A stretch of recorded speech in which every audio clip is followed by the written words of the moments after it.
You're listening to a CanadianMovieCrew.com production. The Warriors is the story of courage, at least according to the opening scroll. Or is it?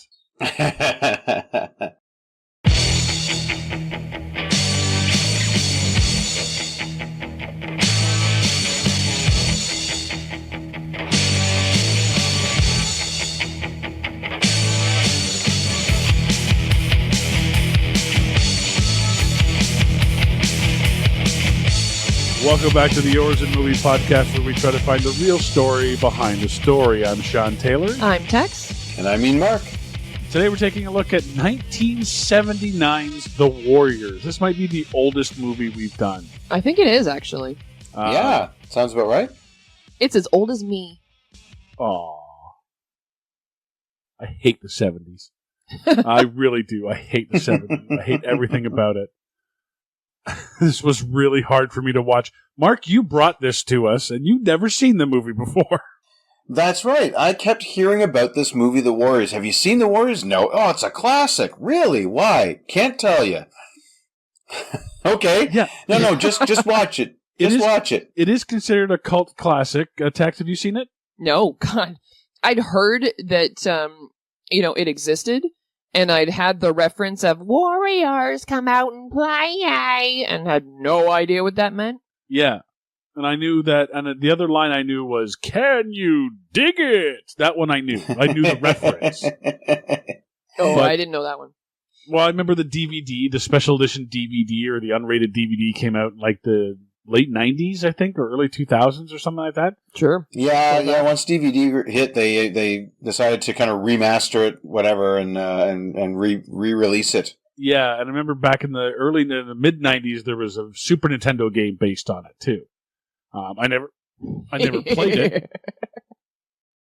Actually, it makes sense to me now that I've seen the movie.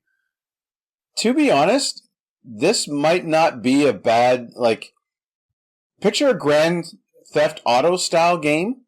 Yeah. Where you start at one end of town, and then you have your random citizens, but then you keep having encounters with one of the hundreds of different gangs in the town. I think it actually was Rockstar that did it, so. That actually would work. Yeah. It could totally work. But I guess, sorry, before we get a little too ahead of ourselves. Well, before that, though, do you want to welcome anyone to the show? Because I've got two. No one really came out of this movie any better than they were going in, as far as I could tell. Yeah, and he was, did we not do Mortal Kombat Annihilation? Yes, we did. Yep, so we need to welcome back, shit. I forgot his name. What are you two? The guy that played Ajax? Yes. Yeah, I don't know him, but I don't know his name, but I know who you're talking about. Why would he play Mortal Kombat Annihilation? Raiden. Oh, okay. Yeah, he's mostly known as like an FBI suit type role. That's what I'm picturing him as right now. I'll get his name. Hang on. James Remar. Jeepers. I don't know why I couldn't remember that. The only two I could recognize was David Patrick Kelly, who was the leader of the Rogue Gang. Basically the antagonist of the whole movie. Okay. He was in the John Wick series as Charlie. Oh. Or if you've seen the Adam Sandler, The Longest Yard, he played Unger, who was the sort of squeal, the snitch for the guards team. Anyway, regardless. Oh, okay. I only know because I watched that recently. So, the only other name I know is Lynn Thigpen, and I only know her because she played the chief on the kids' game show Where in the World is Carmen Sandiego. She was the DJ in this movie. Okay. What's she now? Oh, she recognized the DJ. voice right away. Was she the one that was in Hudson Hawk? She very well could be, yeah. Oh, that might be where I knew her from. Yeah, because it's just her mouth, right? Yeah. Mm-hmm. And that whole movie, I was like, I know who you are. Yep. Yeah, this movie's a cult classic, and for the life of me, I can't understand why. Maybe it's the timing. I didn't see this in 1979 because I wasn't born yet. I wasn't born until 80, so actually I think I was the only one here that wasn't born yet. Yep. So, Tex, take us through, and maybe I'll be able to pick it up. Take us through the Warriors. Our story begins with reading and exposition. The narrator draws a parallel to a long time ago when a group of Greek soldiers were isolated in the middle of the Persian Empire, and now this story told sometime in the future of the past. The Warriors... Sometime in the future of the past. Okay. Well, really. Yeah. No, you're right. Absolutely. The Warriors are one of many gangs, and they head to the Bronx to meet up with other gangs, which include, but are not limited to, the Jackson 5 gang, Freddy Krueger Mimes, the Commandos, the Viet Congs, and the Electric Eliminators. We get treated to a montage of the gangs arriving, the subway ride, and flashbacks of conversations the Warriors had with each other. Cyrus gives a rousing speech to the crowd, gets shot by a member of some gang, and the police break up the party. Some guy accuses Cleon of shooting Cyrus, and everyone immediately jumps on the bandwagon and begins beating him up. The gang manages to get away, makes a plan to get to the train, and Buddy marks the spot with a W. The leader of the Riffs want all the Warriors in the set, and montage away as we see all the gang setting out in force to find them while the Warriors try to evade capture. They manage to get on the train, but get stopped at some station somewhere. They make their way through the city, facing off against gangs like the Orphans, Baseball Zombies, the Lizzies, and the Roller Boys. They lose members along the way, one gets killed, another arrested, and they eventually find their way back to Coney Island. One of the gangs finds them on Coney Island, and they have a face-off, kind of. The Riffs show up to take Buddy out, Radio Lady apologizes from the bottom of her heart and plays them a song, one last shot of the movie turning into a page from a comic book, and roll credits. And that somehow makes a cult classic. It's a 70s chase film, and that's, I think, this idea of these kids that have this adventure in the course of one night, right? Something gets set off that they're not responsible for, but being blamed for, and then just the chase that ensues and the different gangs and stuff. It was really, I think, yeah, I can't fully explain it. Again, I was 6, so yeah, and not living in New York, so yeah, I guess talking about cult films and the cult classics, Rocky Horror Picture Show, I get.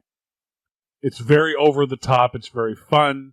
Yep. It explores a lot of taboo issues at the time. I get it. Pulp Fiction, again, I get it. Very niche, very stylistic. I get it. Even The Room, I get. Tommy Wiseau's The Room. I get it. I don't think we can put The Room. I don't know if we're putting The Room in with Pulp Fiction here. Are we doing as much as a cult classic? I mean, it has its particular fans. People go to this thing and throw spoons at the thing whenever they see something. I don't even remember what it is. They throw plastic spoons at the screen when they watch The Room. I don't get it myself, but and whatever. Then there's toast for the Rocky Horror Picture Show. They throw toast at particular scenes too, which I don't. And they dress up and they sing along and everything else. So, but those movies I get. This one I don't get. This is just, and I'm sorry, this is a bad movie. Yep. The acting is bad. Yep. There's very little plot. It's a very basic plot. I shouldn't say there's no plot, but it's a basic plot. Yep. There's no big end fight scene. There's no big climax. As far as action goes, nope. Considering this movie's about gang warfare. And a lot of it is just really silly, like the baseball furies. It's like a cross between baseball and Kiss. Yeah. Well, I mean, like I said, I can't completely defend this, but I will say this would fall under closer to The Room than to Pulp Fiction as why it's sure. more of a cult classic, right? The so bad it's good category. It does have the over the top. No one actually ran around in the 70s with face paint, wearing baseball, uniforms the entire time, claiming to be a gang. That's over the top.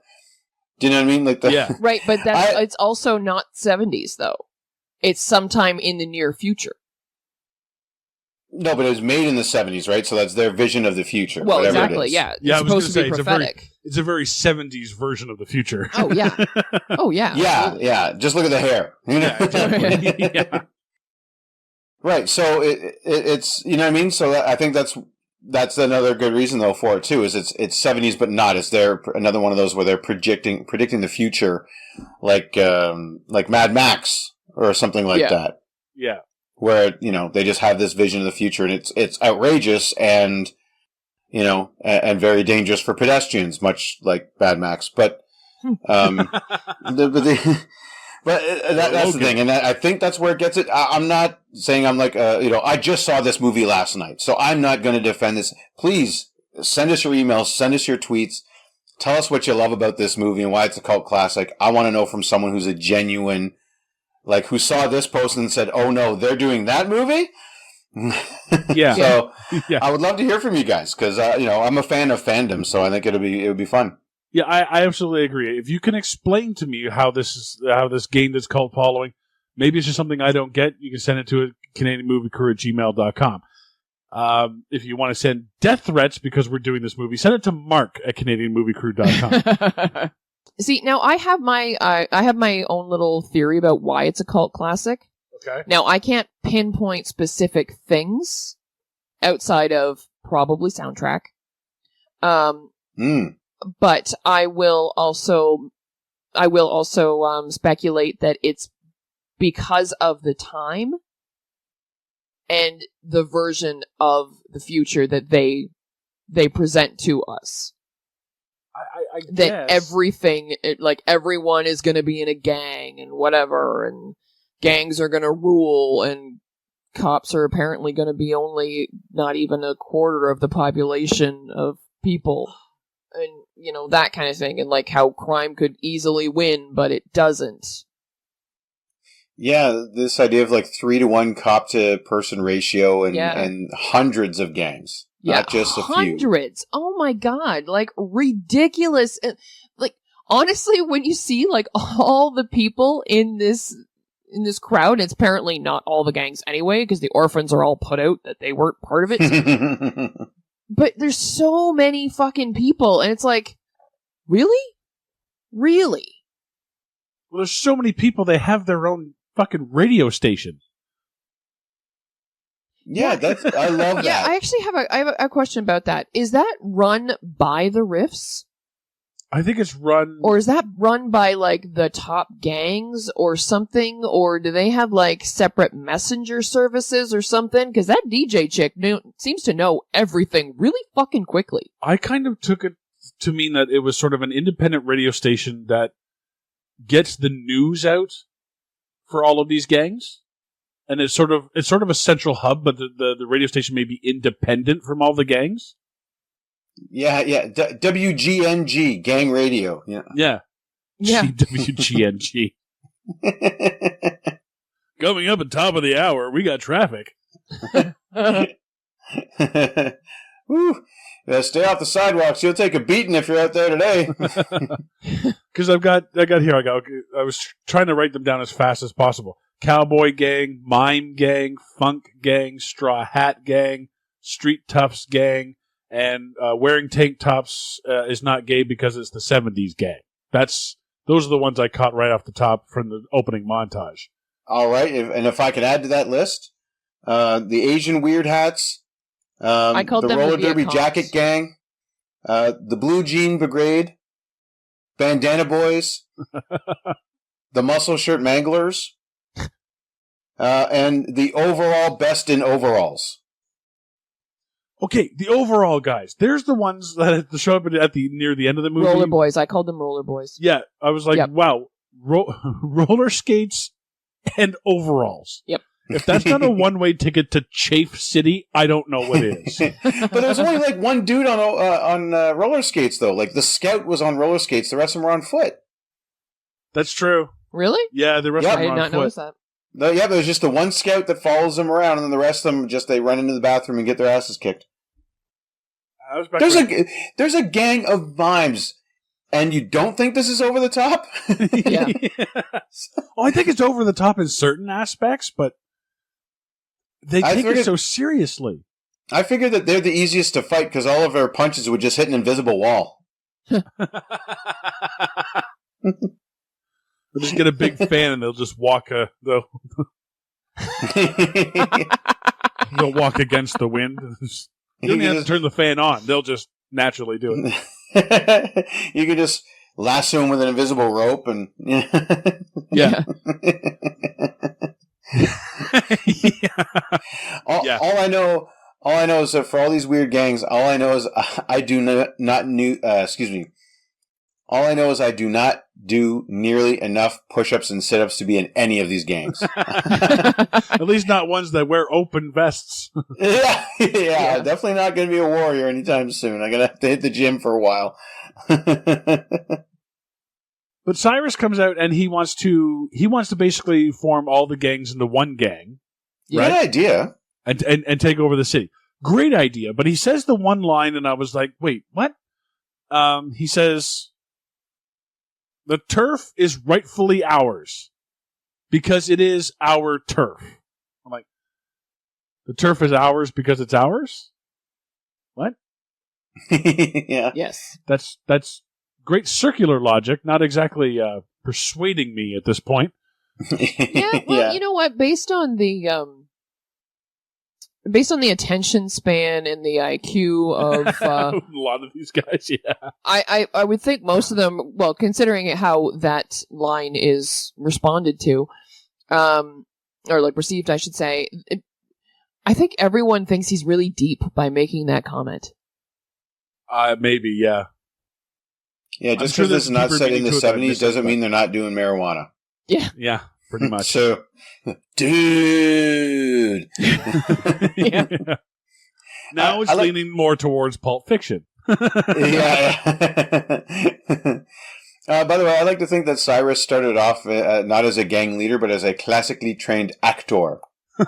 Yeah. And just used his acting skill and charisma to kind of make his way through the gangs. Like, yeah, he's from the thespian gang that mainly their turf is Broadway. Yeah, exactly. Yeah, the Shakespeare's. Ending in just the RS. I got it. Yeah. I'm reading your mail. I pick up what you're putting down. All right, okay, I'm on board. Yeah, and I've never been, as I've already admitted, I've never been in a gang. But if I were, and I was running away from a whole bunch of other gangs, I absolutely would mark where I've been with fresh coat of paint on something. Yeah. Which he only does once. Yeah, that doesn't even become a thing. Yeah, I thought it was going to be a thing, but he just never does it again. Yeah, because you would think there'd be at least one guy like, I think the Warriors has been here.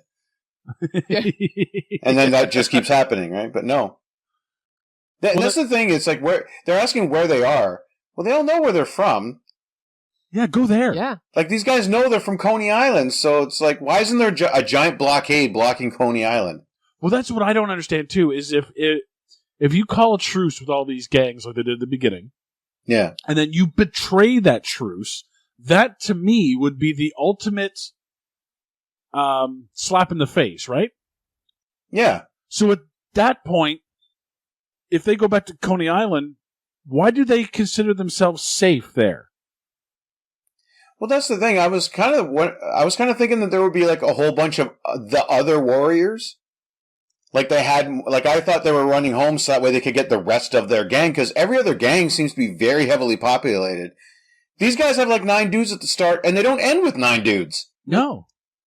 They lose a few. So I thought, well, even like there was more orphans than there were warriors, and yet somehow the orphans are a lower class outfit. The Riffs had dozens and dozens almost of people. hundreds, yeah. Oh, yeah. Yeah, they had a small legion there. Like, well, why aren't they the gang, you know? And I had to laugh too, because the leader of the Riffs, and I apologize if this isn't or is it, but the leader of the Riffs, I immediately thought about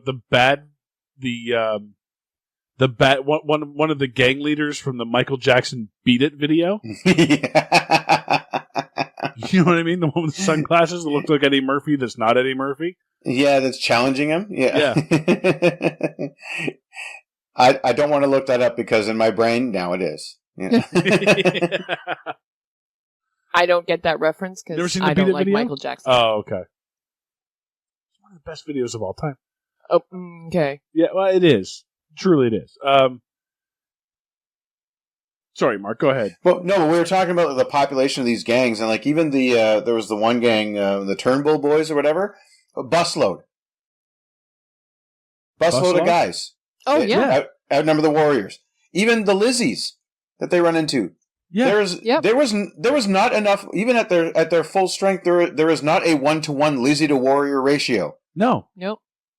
Like there would be a couple of Lizzies in the corner just dancing with each other if all the Warriors had showed up to party. You know what I mean? Like, Yeah. Well, that's what I don't understand. So, like, all of these gangs have their own turf. They have their own part of the city, right? Yeah. So, why isn't someone like the Riffs just taking over the city? They have the manpower. Yeah, why aren't they just co-opting? Like, why didn't they just adopt the orphans? Yeah. Like, they could literally just walk in and say, no, this is ours now. Even if you had a battle of attrition, you would still win. Yeah. You know what I mean? Yeah, and you can get away with saying, like, this is ours because it's ours. But here's the other thing is, why they're gangs, right? And they're supposed to be they're supposed to be dangerous and the street life is supposed to be tough. They're not very tough in this movie. No. Like, what are they afraid of?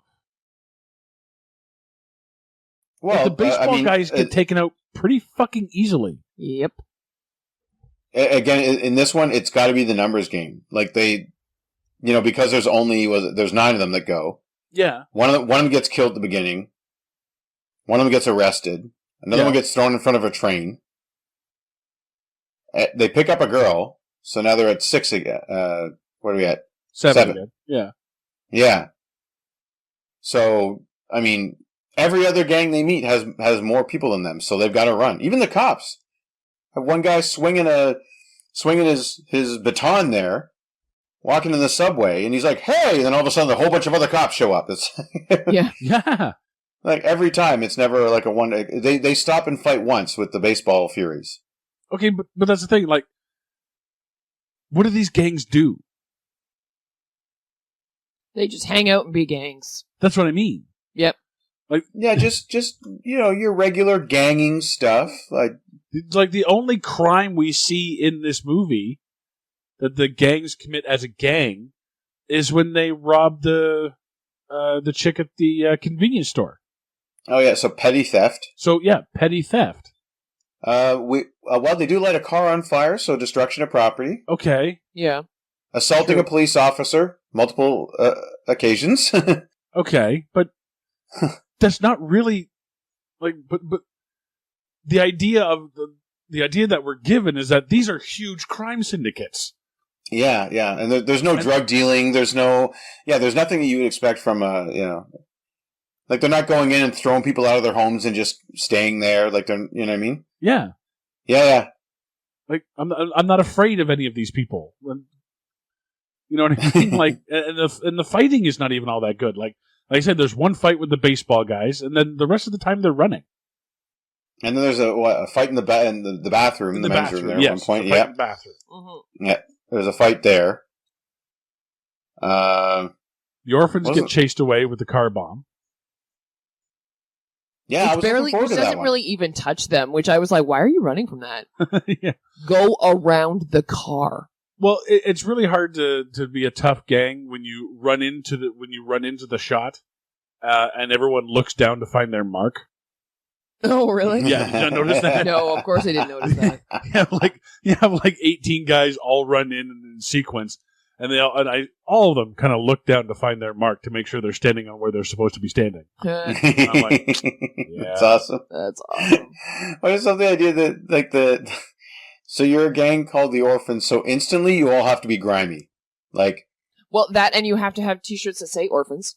Yep. Nary a bar of soap. And you're all men now. Like, you're all adult men. Yeah. I don't understand where the orphaning part comes in now. See, I got it as like, with like everybody being a gang and whatever. It's just a matter of, there's a group of us, we're a gang. Yeah, the three of us are a gang. Yeah, I don't take anyone seriously in this movie. No one. No. Not even the riffs. Like, the riffs seemed at the start, like the one guy was like, priest or reverend. Yeah. And everybody was his congregation. Like, that's what I got out of it. Like, just, no. Nobody's scary. Like, there's one gun, apparently. Sorry, two. Because the Lizzies have one. There are 2 guns in New York. Yeah. And nobody knows how to fire them except for the one rogue. Yeah. Yeah, and that's the other thing, too. Maybe if the Warriors had gotten back to Coney Island where they had their weapons stash, and that's where they would have had a better fighting chance. Like, why bother? Even when he gets to Coney Island, he's like, we ran all this way for this? I might just take off. It's like, sure, Yeah. why not? Like, Yeah. let's just spend the whole movie following you trying to get home for nothing. Yeah, exactly. And it's like, okay, so you forgot where you lived? You forgot what it looks like? In the 8 hours it's been since you were there? Yeah. All right. Yep. Totally rooting for you. You know what I want to know? When they first see the train, when they're first like running away after they've like had their quick little break in the cemetery, and then they're about to go on the train, and they're standing there and they're looking at the train and they're like, what are we waiting for or whatever? It's like, well, I love how the one's like, oh, well, a train would be good. And I'm like, exactly. Yeah. But when you first see them and they look across, the train station is like across the fucking street. But then this other gang shows up, goes and like drives down the street, turns around and comes back, and they make a run for it, and they're running for like half a fucking block. And it's yeah. So the train station moved while you were doing that? And if you're going to make a run for it, why don't you stay in the shadows? Well, these guys no one can you're right. see you. These guys are lousy with this. Again, they're like, we're just going to pass through this turf in the middle of the street. Yeah. Yeah. Yeah, we're going to run away right in front of them, you know? I've a very simple solution to this problem. Take off your jackets. Yeah, that's what the orphans tell them we to don't do, that. too. No, I'm sorry. All the other gangs are out there trying to kill you. Yeah. So until you can clear your name, take off the jackets. Get home. Stay alive. Would you rather be dead in your jacket or alive and clear your name? I kind of think in this movie it's the first one. Yeah. They say that in this movie, and I think that's stupid. Yeah. Evidently, in this world, in the future, cabbies no longer exist. Yeah, really. Yeah, just take a cab. Unless it's a cab gang. The cab gang, yeah, the cabbies, yeah. Well, no, because there only seems to be like 3 cars that exist as well. Well, that's very true. There's the bus. Yeah, there's the bus, the train. And there's the school bus that the one gang has. Yeah. There's the old Ford that the other gang has. And then there's the one that they threw the bottle on. Yeah. Yeah. You don't see any other cars any other time. Oh, and the one that the rogues drive up in. That's Is that what the I'm old saying. Ford? That's the Ford. Okay. I think it's Ford anyway. I don't really know. That age I don't care about. And the one thing I could not figure out in this movie is what was the point of bringing that lady along? She lips off at them right from the start, so she's obviously not on their side. Yep. So they catch her sneaking up on them, I suppose, clip, clop in her heels. Yeah. And Yeah, because she's being so sneaky about it too. Totally not on tippy toes. No, yeah, she is not using tippy toes. And then they're like, and they just grab her. And then, well, now you're coming along on this adventure with us for no reason. She doesn't give one good reason why other than I might want something else. But then she gets abused pretty much the entire time. Like, she gets left out there for, like, not for dead, but basically left for dead in the middle of a subway tunnel and told to go home. Yep. Why the fuck did you bring her along in the first place? Like, I could not figure this out. All throughout my notes, I keep having why is the girl there? You know? Yeah. Do you know what I love? I love at one point how he says, he's like, where'd you get the jacket? And she's like, I stole it. She's like, the cops are looking for someone in a pink top. And I'm like, so you stole the jacket, but you didn't close the jacket covered with Yeah. pink. to hide the fact that you're wearing a pink top. Okay. Well, hey, some baby steps, Tex. Yeah, Baby seriously. steps. And then just, not too long after that, Buddy's like, well, you've proved that you can handle yourself. Or she says, I've proved that I can handle myself. I'm like, how? By stealing a jacket? At what point are you handling yourself? I think she bites a guy in the bathroom fight. She bites a guy in the shoulder. Yeah. Through a jacket. Ooh, ow, don't hurt me. Yeah. Really? The only guy who's wearing a jacket, she bites on the shoulder? I'm like, really? That's where you're... Okay. Why don't you bite the neck? Well, that was on the shoulder. It's right there. Oh, yeah, no, exactly. Okay. I know. No, she bites the shoulder. So not just like... And not like right where the shoulder and neck meet or anything. No. Like... on the jacket itself. So she's got 3 layers, basically, of material to go through. Yeah. It's like, Once I gnaw through this collar, you're dead meat, man. Yeah, seriously.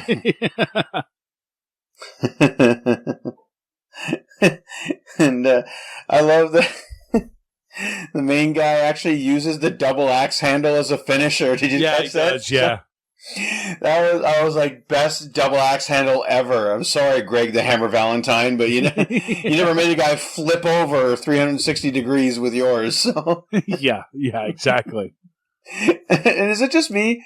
Are they kind of super people in this? Like, they are way too good at body slamming all these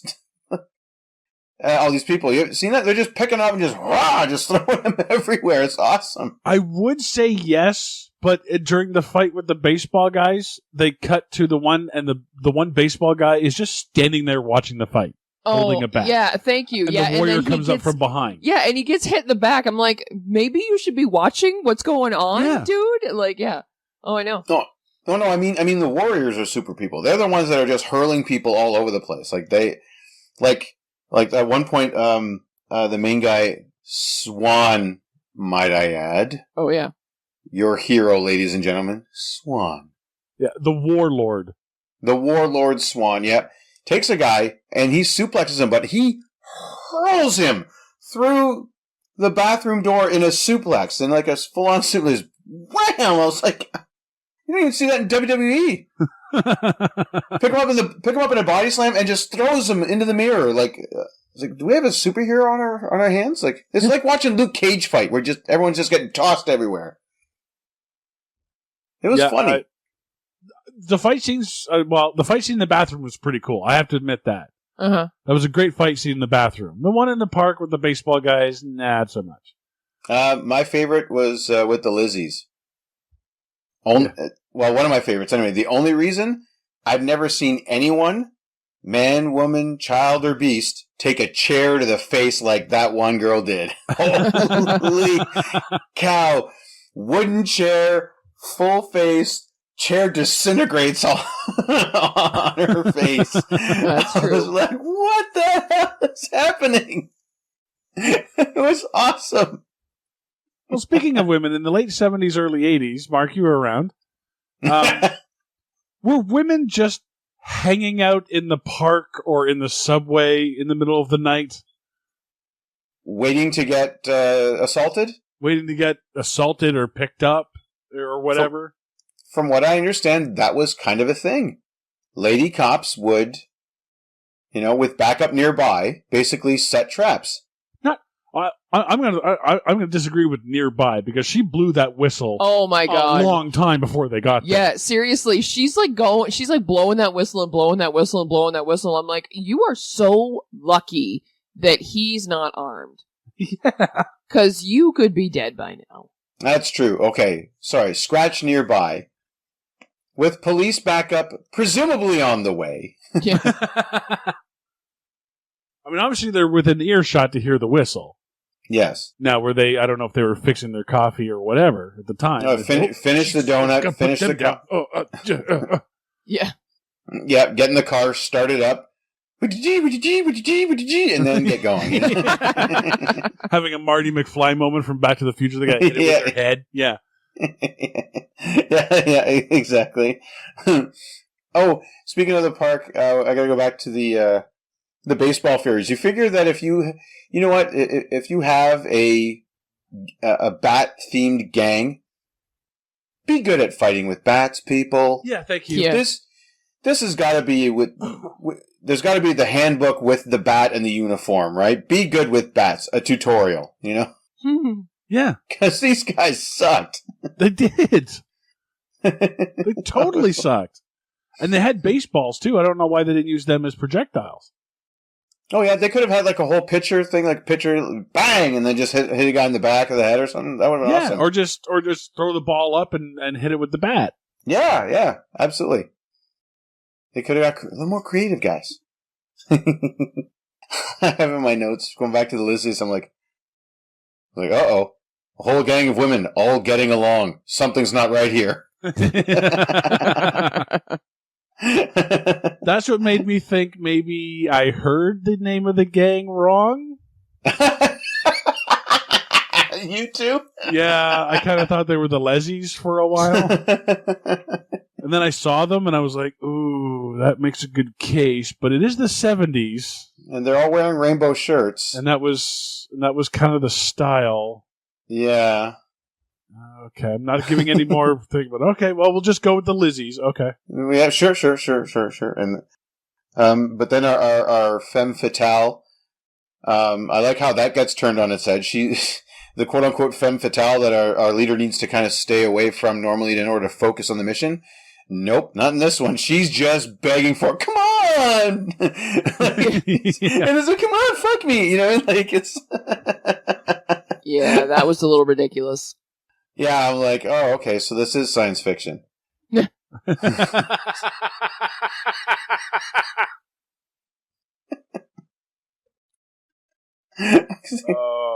man, that's going to get some angry emails right there. From our two No, it's just the amount of begging listeners. she has to do. That's unrealistic. I'm sorry.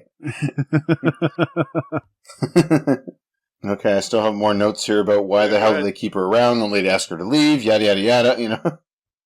Yeah, okay, was she a prostitute? Yes.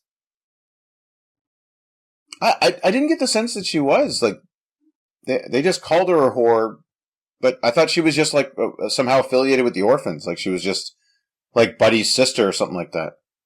No, she was definitely a prostitute, because they have, like, her and Swan have the whole big thing where he was like, you probably don't even remember what the guy looks like from Friday to Saturday or something like that, or don't remember who you fucked on Friday compared to Saturday or something like that. And she's like, what does it matter?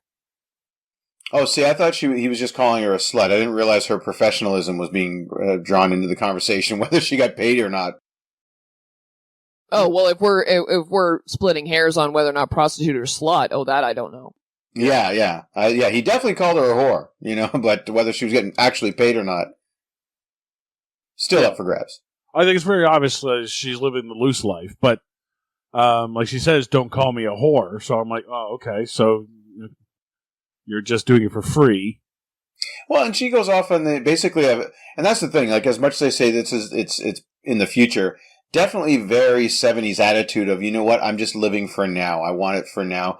Sure, she may go out on a Friday and Saturday night and have a couple of guys like that, but that's very progressive, right? Like, she's just getting what she wants now, not really thinking about the future, just living in the moment, having a good time. That's a very kind of 70s, 80s attitude.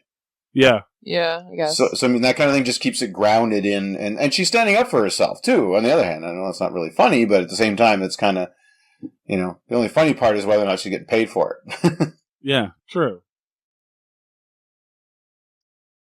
Oh, and I love how when we finally get to our big climax there, where all is revealed.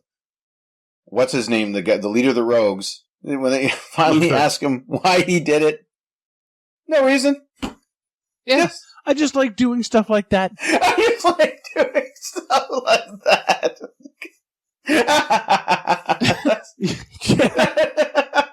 That's like the worst / best villain ever. You know what I mean? Like, it's.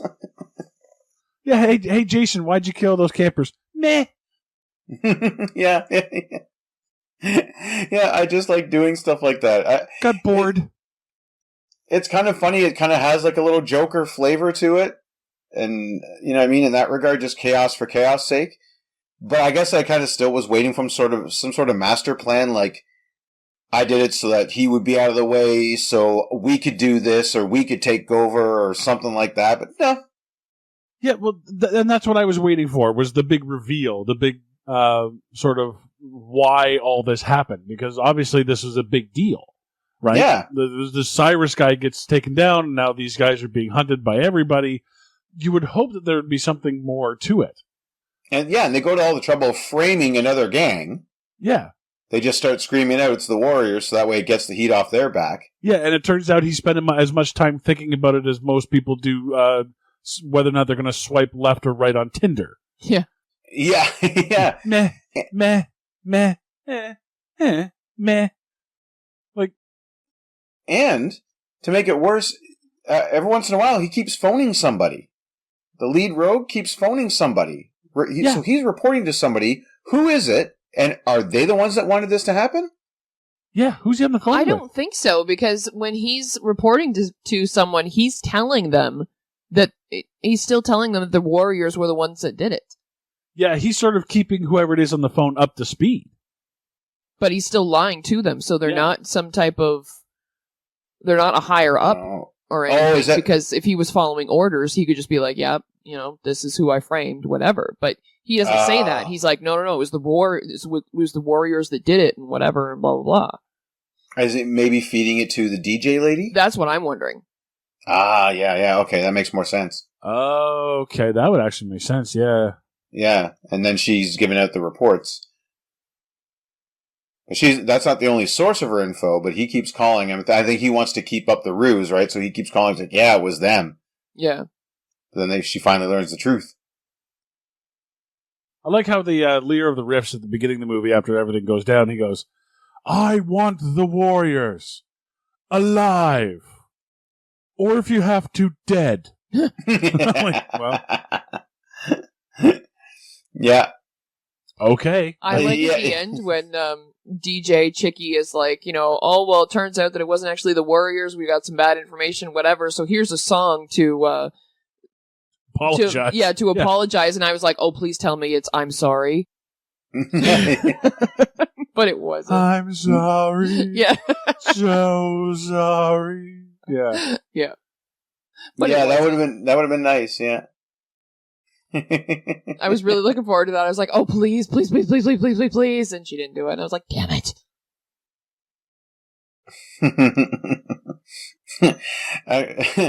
Or if it was something completely unrelated. Well, here's a song. Da da da da da da da da da da da da. Yeah, I want to see her play a song with a giant trombone solo. Just nothing related to just oops. Well, we got it wrong, and no one bashed my head in with a baseball bat. Just another day at the office.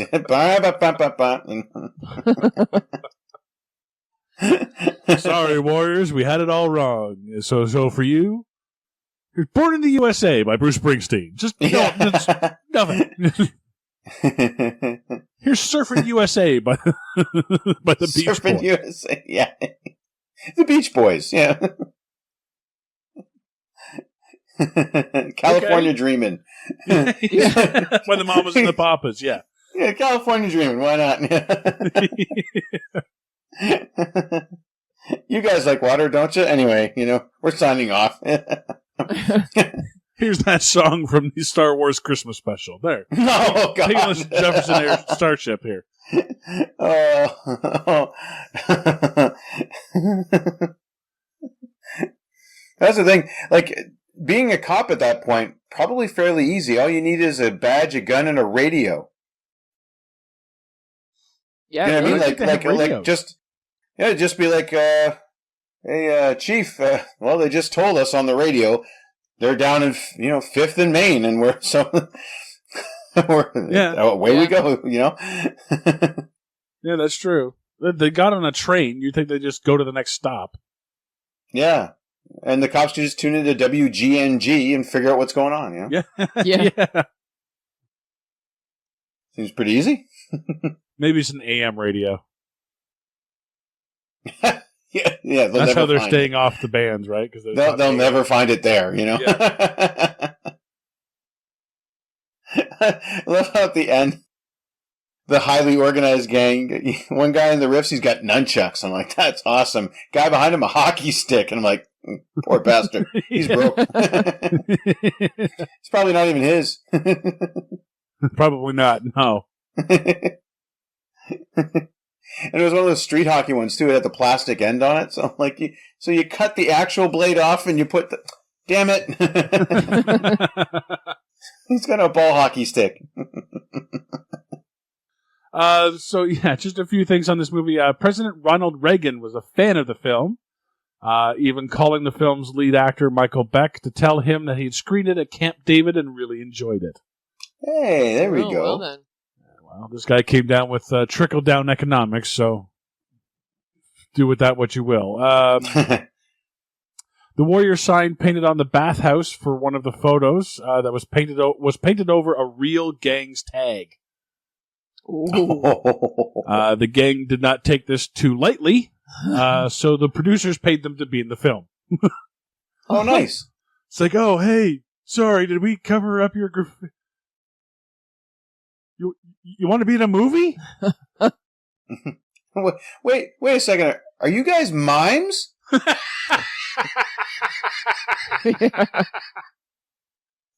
it be awesome if that's the gang? Wait a minute. Are you guys late for a ball game? What's wrong? And we actually have some almost cast, and I can't believe I can say that for this movie. Oh, awesome. Oh, I can. I don't know who Cowboy was, so I didn't get any of the names in this movie. No, he was the one with the cowboy hat, the black hat from the Warriors. Okay. Originally cast for that show, Robert De Niro. What? Wow. A very young Robert De Niro. And to play the lead, who was the lead there? Swan. Tony Danza. Was offered the role, turned it down to play Taxi. Or to be in Taxi, I should say. Well, his hair wouldn't have been feathered enough for the role, so. Yeah, exactly. Oh my God. Hey, yo, cowboy. Who's the boss now? Our leader's dead. Who's the boss now?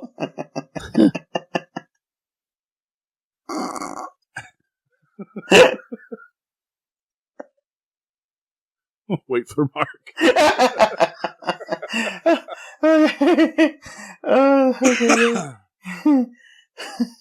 So, as always on this show, we try to find the real story behind the story, Mark. One of two things. Is it a chase movie or is it the best damn ad I've ever seen for karate classes? From here until the Karate Kid, you don't get a much better reason to put your kids in the Y and have them do karate, because anytime it could go down on the street. Yep. Okay. Or since it's set slightly in the future, or is it Mad Max Jive Turkey Road? Jive Turkey Road. Okay. Tex? I just have it. Or is it Run, Warriors, Run?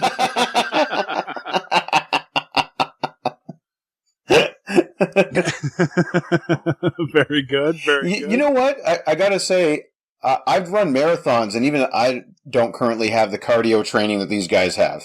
Seriously. Yeah. I don't know if I could run across the entire of New York City, Yeah, really. Yeah, really. I've got 3. Is it Homeward Bound, The Insomniac's Journey? Is it 1979's Double Dragon? Oh. Look at all the gangs in that movie. Remember the mailmen Mm-hmm. and everything else? Oh, yeah, the Electric Company? The Power Core. Oh, the Power Core. Sorry. Yeah. Or is it, this is my favorite, the worst version of These Are the People in Your Neighborhood I've ever seen?